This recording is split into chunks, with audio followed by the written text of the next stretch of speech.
If you are logging into MyTEAM today, this is what matters. Day 4 of the festival, we have some new locker codes that came out, challenges along with it. Let's get right into it to see what's important. As always, do your dailies. This is free MT, 5,000 MT a day. It adds up very quickly. Exhibitions as well, getting those done. If you're new and still building out your collection, you may not be able to get all of them done. That's fine, but this is free rewards. You might as well do them. For the Season 3 Challenges tab, nothing new, still some spotlights to work through. Tis the Season is still available. If you have not gotten this Hall of Fame badge, definitely recommend you do that. And then keep an eye on some of the season wards. If you're going for a completion mode in one of these two, make sure you're working your way through it. Winter Festival has 2 new challenges. Not as rewarding as yesterday with the Galaxy Opal piece that we got, but really easy. This first one can all be done in one game. You have to put in the locker codes, all flash up, all the different locker codes. I think there was 5 or 6 yesterday, 5 it looks like. Each one comes with 2 players. They're not super meta, but look, if you're building out your account and you just need more cards and certain challenges require a certain number of players from one team, these are absolutely great. And all you have to do is have them in the lineup. So this says if you haven't already, put in the code, win a game using 10 25-26 Amethyst players. And all of these cards are 25-26 Amethyst players.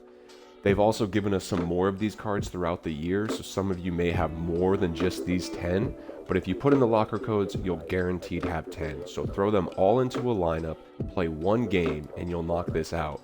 It's only for an Amethyst, but I mean, it's going to take you 2 minutes and breakout, just play a full lineup game. That's technically 4, but you get the point. In that game, add 2 extra Thunder players to the end of your bench. You should have enough room because you only need 10 of the 25-26 players. So add 2 extra Thunder players on the end of the bench, and that will make sure you get this done, which is just win 3 games using 3 or more Thunder players. And then make sure you're featuring XVI, because XVI is one of those cards that you get, and he has his own separate challenge, which is points in the paint and rebounds, along with 3s and assists. This might take you a couple games to get done. Just in breakout, start using XVI, play one game with all 10 of these guys, and then maybe a couple triple threat with some Thunder players, and make sure you're just feeding XVI the ball. You'll get this done very easily and relatively quickly, and this will give you more and more pieces. We'll jump into the exchange in just a second, but before we do, I'm always going to highlight these weekly challenges. I know they can be a little forgotten during this exciting festival, but there's still some really good cards in here, particularly some of the dynamic duos and this Halliburton. So if you can stack any of these challenges while you're getting your Winter Festival grind done or your Season 3 grind done, I definitely recommend that. And as always, keep an eye on your season grind. If you've been playing all season, you should be close to an exchange piece. We're getting close to about 2 weeks left now, and you want to make sure you're in a good spot just to get any exchange piece you were planning on getting, whether it's through the park, showdown, or all-star team up. I'll be getting mine in all-star team up, not too far away from it. You can also get them in breakout, so just make sure whatever your season grind is, you have a good plan to get it done, because we should be about 2 weeks exactly until the new season. And let's jump over to the exchange, and we should be building up some nice pieces. I'm sitting at 1 Galaxy Opal and 2 pink diamonds. I've spent a couple diamonds on Koulibaly and Kamara and have tested them now, and I completely ship them, if that's the term, or maybe that's not the right term. I completely vouch for them. They're not in here anymore because I already redeemed them. If you have not gotten those 2 guys, they are really good. I played with them in Park last night and had a lot of success, so definitely get the Koulibaly and Kamara, in my opinion. This Ray Allen, actually looks pretty good. His stats are a bit weird. He's point guard eligible and he's 6'5", so you're all of a sudden like, whoa, he's actually kind of tall for the point guard position, but he lacks passing. He's really not the best passer with 80 pass accuracy, and he's missing key playmaking badges like bailout, dimer, and versatile visionary. So he really is more of a shooting guard, and that shooting guard, he's a bit undersized, But looking at his stats, he doesn't have too many holes. This card has 93 perimeter defense, 85 driving dunk, 99 three-point shot, 93 speed, 93 agility. Point is, depending on your play style, you could plug him in at point guard, and as long as your shooting guard is maybe a bit more of a playmaker, that could work. And maybe your shooting guard is, kind of the facilitator. Or you put Ray Allen at shooting guard, his traditional position, and pair him with a big point guard, like a Josh Giddey, if you can get your hands on it, even Igor Demin, a nice 6'6", 6'7" point guard, so you still have a pretty tall backcourt. But I'm actually kind of high on this Ray Allen. I know he's very expensive, and this Jabari Smith card is great, and I probably will end up getting this Jabari Smith, and he's significantly cheaper. But, I just like these kind of fun cards. Ray Allen, obviously, one of the legends of the game, so I'm not completely ruling this card out. Jabari Smith is definitely another great option. And depending on where your lineup is, it really may be worth investing into Scotty Barnes or Evan Mobley. I just don't know. I have so many good small forwards and bigs right now. I'm not sure if I want to use all the pieces on these two. But if you were still building out your collection and you were able to really grind a lot this specific festival, either one of these cards would be a great foundation to building a very good competitive lineup. So good options here. And they're releasing some pieces. Yesterday we got Galaxy Opal. Today it's just Amethyst and Diamond. Looks like it's going to be pretty hard to get up to like 8 Dark Matters, no money spent. So I would not really, think too much about these guys. Even this Legend Pack, this could be realistic if you're able to get the pieces in Park, which hopefully I can do this Sunday. Keep in mind, every Sunday, if you go on a 5-game win streak, they should be giving us a Dark Matter piece. I am posting a video tomorrow morning with tips on how to win in the Park with reward cards. I go in there with Koulibaly, Kamara, and Kalkbrenner. Pretty much a completely free lineup. Kalkbrenner's 4,000 MT. It's absolutely ridiculous. And we have great success. I actually go on a 5-game win streak in just one, pretty quick session. So I'm going to be dropping a video tomorrow with tips and tricks on how to win now in the Triple Threat Park to help prepare us for Sunday. In general, though, keep shopping in here, stacking your pieces, just be strategic. You know your account, you know your lineup. Start thinking about what pieces here are going to benefit you, whether it's badges or a specific player. One thing I will highlight specifically because we have a challenge around it is lineup management. And I just wanted to show you guys, what my lineups look like. I have a few, and I go ahead and label them. Here's my main squad right now. If I was going to play a showdown game, this is the team I would use. You can see I actually have Kamara and Koulibaly right there in the starting lineup. So yeah, this is, essentially my number one squad. And then we have, Clutch Time, Triple Threat Park, All-Star. That's fine. I have a WNBA team just in case there's a WNBA challenge. Here's my salary cap squad. Here's a couple mobile squads. For whatever reason, sometimes mobile is kind of weird. Here's the fun lineup I used when I was doing my rewards challenge. But you see this one here called Grind, and I recommend you have a set lineup specifically just for random challenges, because you don't want to come in and adjust your main lineup every time you need to do a specific challenge. So build out a lineup that's just for grinding or doing challenges. And you can see here I added all of the 25-26 NBA players. But if I needed to come in and get a whole new theme or a whole new squad, take advantage of that autofill lineup so you can clear the lineup really fast. I could build it with a specific team, autofill from team. Unfortunately, you can't autofill from a set, but you can search from a set pretty easily. And to do that, just go ahead and click on the actual position, then click start and go down to theme. And now I'll look at 25-26 and I can see all positions available for that. Another tip is click on the spot and actually hit RB or R1 and it will go to recent. And since we just got these cards in that exchange, they should just be right there. So you can go to every position, just hit RB, and I'm going to be able to fill these guys in pretty quickly because they're all recent cards. Okay, let's dive into the auction house. Hopefully it's going to be a good time to start selling. I think we're going to see the market pick back up a little bit here, at least for some of the high-end cards. There's definitely been some steals, but there was, a huge pack drop yesterday with a ton of Galaxy Opals in it for people who were spending money. And I know a lot of people ripped that pack, so Galaxy Opals could be down a bit. But at a certain point, we just got to keep moving with the market. You can't hold forever, at least on the high end. So I'm going to be listing my Josh Giddey. I actually bought a second one with 29 legend badges. I didn't think I was going to win this bid when I bid on it. I was more doing it to price monitor. And then after I bid, I realized I'm like, who's going to outbid me on this thing the day before a massive drop? So I ended up winning a 29 legend Josh Giddey for 1.5 mil. You guys can ride with me on this. I'm putting him up for 24 hours right now. Should end pretty much midday Saturday, which I'm hoping is a peak time. So yes, you guys can ride along with me. If you're holding big assets, you are hoping to flip, I do think this weekend is a decent time to do it. So go ahead and do that.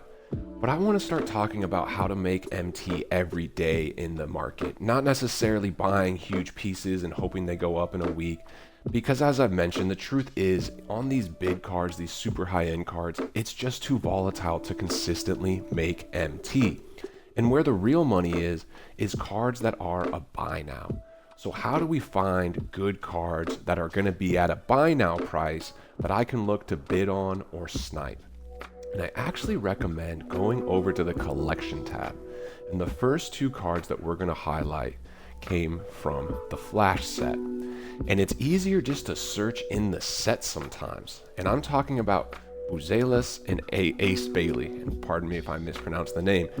But both these cards are relatively new. They're carrying a premium compared to like your base diamond, and people like using them. So I recommend, as we've mentioned, just be comfortable with a good list of cards that you think have possibility to make some moves on. So I would come in here and analyze the price. I see a 47,000 is not selling.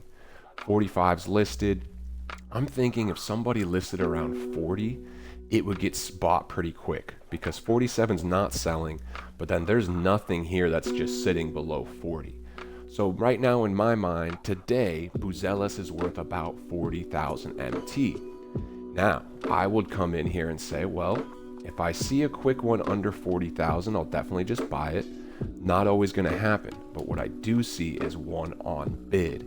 So if I think, hey, he can be sold at 40,000 right now, let's go ahead and bid 35 to 36 and see if we can win it. And I'm now the high bid for this. I will just go and just move on to the next card. And we'll do the same thing with Ace Bailey. Let's analyze his price. I see 50 sitting here for 2 hours not selling, even a 45. So, there's a 39 up here for 2 hours. So his price is a little bit closer to 35, I would say. So in my mind, I'm making a note, hey, Ace Bailey, 35 and below, there's potential value.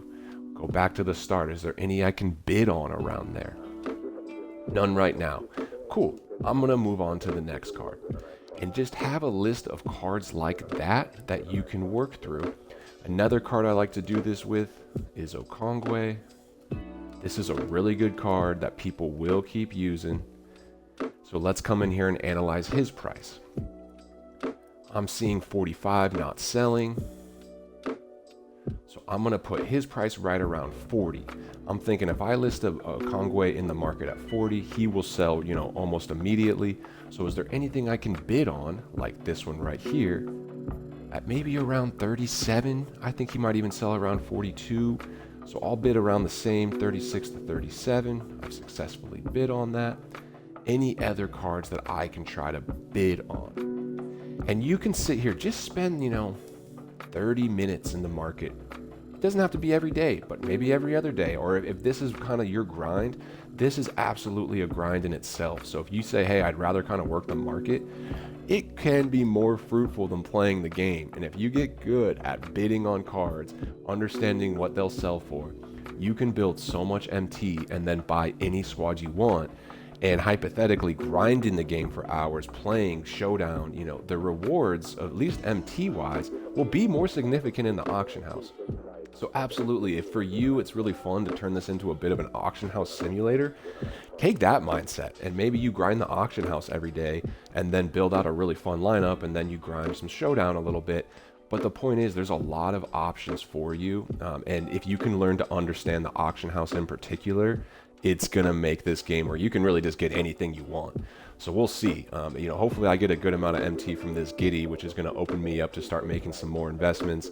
this season, or starting into season 4, my goal is to really get into more of the day flips. I've been holding on to these wild gems, in my opinion, too long at this point, but I'm still confident they will go up, and I'm even buying a couple more. You can see today I got a couple at absolute steals of prices. Let me go into my finish bids here.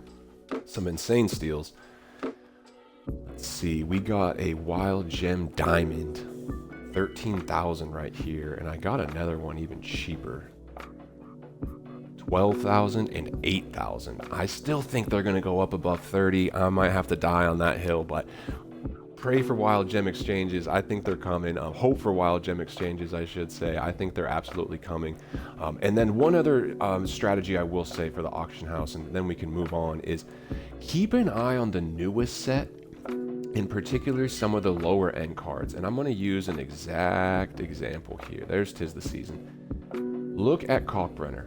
Okay, this guy is really good. This is, it's every now and then these sets come out with like some goated amethysts, and that's what this guy is. As far as an amethyst goes, this guy's really, really good, and so is Klingen. But he's at 4,000 MT. I've been buying this guy at 4,000 MT. There's one right now. You know what? I'll buy one more, guys. I just have a problem. I can't stop buying these. I'll buy one more. So he's at 4,000 MT, which to me is just ridiculously cheap. And it's because everyone's ripping Tis the Season packs right now.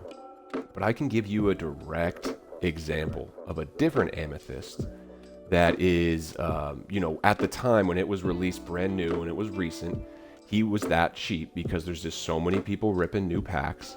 But then once the packs are gone, his price goes up 20, 30, 40, 50%.